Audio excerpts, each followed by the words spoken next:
Welcome back to Down the Stretch, everyone. Mike Veach to my left. I'm Mark Asano. The ruffian went to tough tiz's sis for Bob Baffert and Edgar Prado by 12 1/4.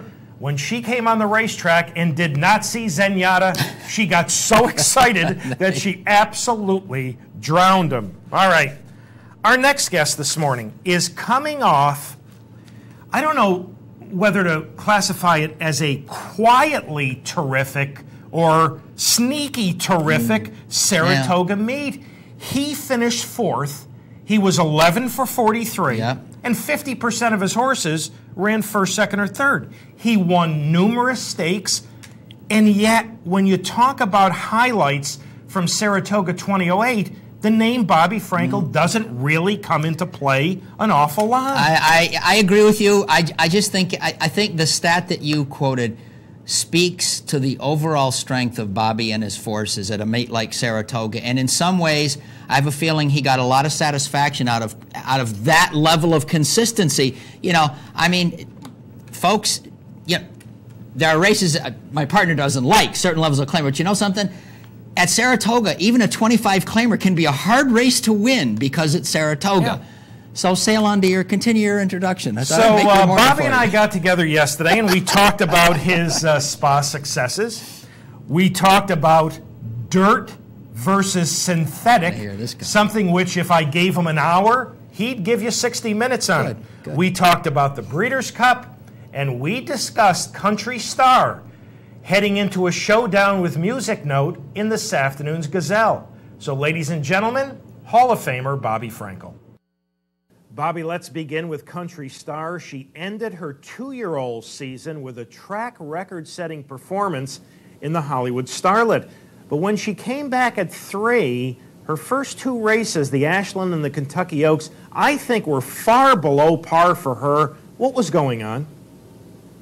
Well, I had her ready to run, and she started to cough on me, and we scoped her, and we found that she had an entrapped epiglottis. So we eventually operated on her, and she really didn't come back the same. And hopefully, we rushed her to get her ready for those races, and hopefully now that we've given her the time off after the Oaks, that she's back to a good form again.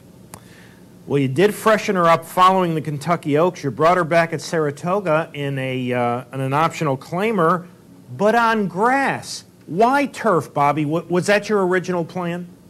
No, just the other races weren't filling, so I had no choice. Bobby, as we take a look, talk about her comeback. She outgames a nice filly by the name of Marie Rosa to win by a half a length in here. Talk about this performance. Talk about what you were expecting. Did this show that she was back to her old self?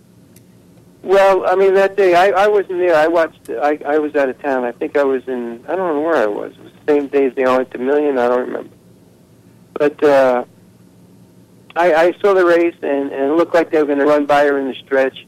She looked like she was waiting on horses because once they got to her hip, she went on again, and they were never going to get by her. I watched the rerun yesterday again, and they were never going to get by her. I think she just, when she hit the lead, she started waiting a little bit on it.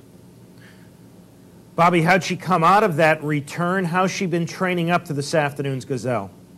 Well, I think she's training great, and I feel like she's back to her old form again, and I think we can make a race out of it. To be honest with you, Bobby, her only start on what I now refer to as an old-fashioned dirt track was actually in the slop at Churchill in the Kentucky Oaks. Now, has that been by design that she's only run once on dirt, or has it just worked out that way? No, it just worked out that way. Her first 2 starts back this year, she was trying to get out, and we really couldn't figure out what it was, so that's why we gave her time after the Oaks and trying to get her straight again. We really never found anything wrong with her, but she was trying to get out. So hopefully now that she's back, like I said, back to her old form and won't try to get out, and I would love to ride him more on the dirt, to be honest with you. Well, I guess this is a perfect time to ask you your general thoughts, not just with Country Star, but your general thoughts about racing and training, dirt versus synthetic? You take a track like Belmont or Saratoga, I think they're as safer, if not safer than synthetic tracks. The only time I like a synthetic track is if it's raining, because you won't get those sloppy racetracks. But in general, I like a good dirt track better than a synthetic track. And I think it's bogus that they say that the synthetic tracks are safer. I heard a statistic yesterday that 5 horses had catastrophic injuries at Del Mar, and not one during the Saratoga meet. So that proves the myth that the synthetics are safer. Bobby, let's go back to Saratoga, take a look at a couple of end-of-the-meet stakes victories, and we'll begin first in the Forego with First Defense, number 2. This was a big effort. Talk about it, if you would. Well, I mean, he's been disappointing me, and because he looked like he wasn't finishing in his races, and we did a little work on him, and I can't believe that that little bit of work that we did on him would improve him so much. But maybe he just came around at the right time. He made a nice lead. It was the favorite didn't break good, but I don't know if anybody would have beat him that day the way he ran. And he ran like we've always expected him to run. Bobby, you mentioned that you did some work on him, and you talked to the media, before the race about having made some changes with him. Care to elaborate what types of changes you made? It was more physical changes with him that he was operating on his knee, and we did some work on that knee, and it seemed like it really helped him. Bobby, what's next for him? I don't know. I don't know if I'm going to run in the Forego or get him ready for the Breeders' Cup. I haven't made up my mind yet. I'll see who's in the Forego. Is that what's called, the Forego now? The Vosburg, are you speaking of? Sorry, the Forego's the one we won, the Vosburg. Yeah, because I think he'll handle synthetic, because he won on the grass, and he's won on the sand track, so he'll probably run on any kind of track. Bobby, on closing day, you upset the hopeful with Vineyard Haven. He's number 5 in here. Another big effort and a bit of a surprising effort. Talk about him, if you would. Well, I bought him. I really liked him when I bought him. I saw his race on tape, and his sheet numbers were pretty good. They weren't great, but they were good enough, and I liked the way he ran first time out. And we got him. We bought him right after the race and didn't get him for about 10 days. I don't know how much training they put into him. And we only got to breeze him once in 4 weeks there. And lost the shoe in the slop that day. So I liked him a little bit that day in the hopeful, to be honest with you. Bobby, how'd he come out of it, and what's next for him? We'll probably run him in the Champagne. He came out of it really well. He's a really nice horse. He's a strong colt. He's really blossomed in the last month or so, and I really like him. He does everything right. And he's, like I said, he's a nice strong colt. He's bred to get a little bit of distance to ground, so hopefully we got a good one there.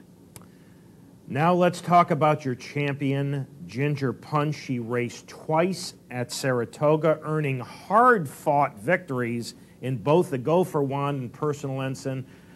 Bobby, it looked like she laid over those fields, but she really had to work. Assess those performances from Saratoga. Well, the first one, she was trapped and everything. I mean, I think she'd have won easy if she got out earlier.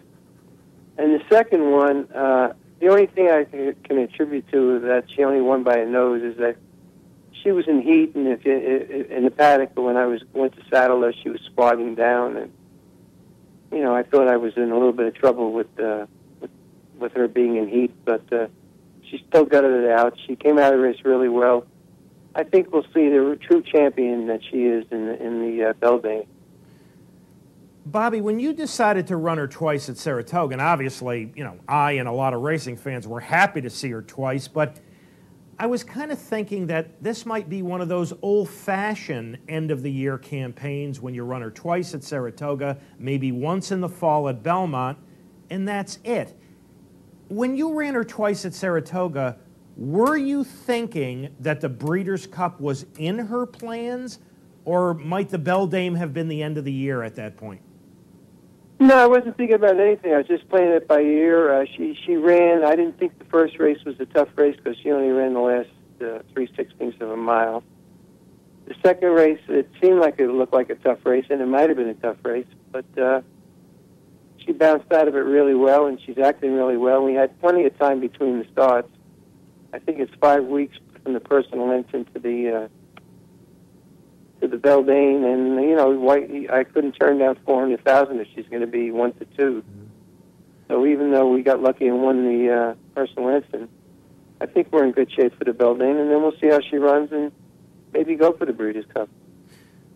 Bobby, at this point with the Breeders' Cup on synthetic at Santa Anita, obviously Mr. Stronach owns Ginger Punch, and he also owns Santa Anita. If that were not the case, if the Breeders' Cup were on synthetic somewhere else, would you be considering the Distaff or the Ladies' Classic, for Ginger Punch? Well, to tell you the truth, Mr. Stronach doesn't care one way or the other what I do as long as I do the right thing. I mean, because he owns the track has nothing to do with it. He's never, ever told me to run a horse on one of his racetracks, to be honest with you. So he just cares about what's right for the horse, and wherever I want to run, and whatever I think is the right thing to do, he goes along with me. Well, that's very good to hear. So this will be strictly your call. And Bobby, we may as well end up the interview with this question. At this point, and obviously things can change overnight, but at this point, which runners from your barn are seriously being considered for this year's Breeders' Cup? Well, we got obviously Ginger Punch, and then Ventura. And because now we got all these grass races, grass horses that can run on synthetic. So we got a filly like a Rige. We got the options of running your mile on the turf, or a Rige I'll probably run in the Queen Elizabeth. But we got Ventura. I got the option of running a mile on the turf against the boys, or running a 7/8 in synthetic track.